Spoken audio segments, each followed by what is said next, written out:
আমি আমার আব্বু আম্মুর উদ্দেশ্যে বলতেছি, আমার সব পরিবারের উদ্দেশ্যে বলতেছি, আমাকে আরফাত জোর করে আনে নাই। আমি আরফাতের সাথে নিজ ইচ্ছায় আসছি, সজ্ঞান আসছি।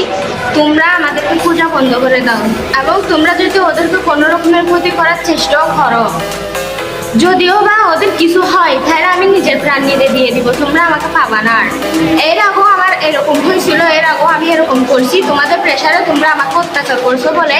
কিন্তু এরপরে আবার করতে আমারও দুইবার ভাবতে হবে না। আমি এরকম কিছু একটা করবো, তোমরা আমাকে নিয়ে যাওয়ার জন্য এত কিছু করতেছো, তো তাইলে আমাকে যদি নিয়ে যেতে হয় আমার লাশটা নিয়ে যেতে পারবা। ওদের যদি কোনো রকমের ক্ষতি হয়, তাহলে আমার লাশটা ছাড়া তোমাদের কাছে আর কিচ্ছু যাবে না, তখন তোমরা তোমার মেয়েকে হারাবা।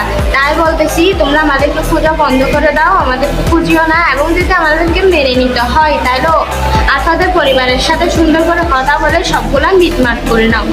আমরা তোমাদের সাথে যাবো, তখন তখন